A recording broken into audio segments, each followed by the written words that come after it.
En Géorgie, il y a des chiens absolument partout dans les rues. Mais quand je dis partout, c'est partout. En fait, c'est des chiens qui vivent librement dans les villes, dans les parcs, etc. Ils sont un peu à tout le monde et à personne en même temps.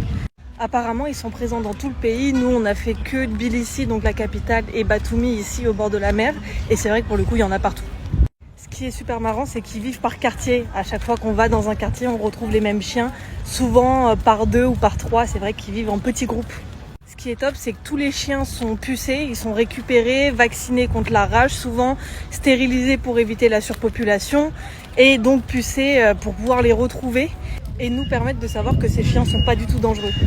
Ce qui est super marrant, c'est qu'on voit qu'ils ont l'habitude de vivre en ville, ils traversent au passage piéton, ils sont hyper respectueux, souvent même ils s'arrêtent au feu rouge, ils n'aboient jamais. La seule fois où je les vois aboyer, c'est pour faire la police quand les petites voiturettes sont sur la piste cyclable et inversement quand les vélos sont sur les routes piétonnes, bah là ils aboient parce qu'ils sont pas d'accord du tout. Ils sont trop mignons parce qu'ils sont vraiment présents et on voit qu'ils ont besoin de l'homme, mais sans être non plus envahissants. En général, si tu les croises, ils vont un petit peu te suivre, mais sans trop te regarder pour vraiment te faire croire qu'ils ne te suivent pas. Ils vont venir réclamer des caresses ou s'allonger plutôt proche de toi, mais jamais en prenant ton espace vital. J'ai entendu dire qu'ils prenaient aussi les bus et les métros, mais ça j'en ai pas encore vu.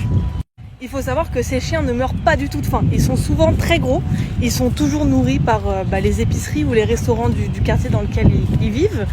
Les habitants posent des bols de croquettes ou leur donnent de la nourriture. C'est aussi fait parfois par des organismes. Ils savent en général où aller, à quelle heure pour avoir leur nourriture. Et ce qui est marrant, c'est qu'en hiver, ils leur mettent des petits abris à disposition si jamais les chiens veulent s'abriter. Et je trouve ça trop chouette que la population s'en occupe à ce point. D'ailleurs, sur les plages, il y a des petites infrastructures pour nettoyer les chiens. Donc je trouve ça trop mignon. D'ailleurs, quand on se balade avec de la nourriture dans les mains, jamais un chien ne va venir réclamer ou nous aboyer dessus ou nous suivre parce qu'on a de la nourriture. En fait, c'est top parce qu'ils sont vraiment inclus dans la vie quotidienne des Géorgiens. Ils font partie du décor, ils font partie de la ville et pour rien au monde, je pense, ils voudraient les enlever.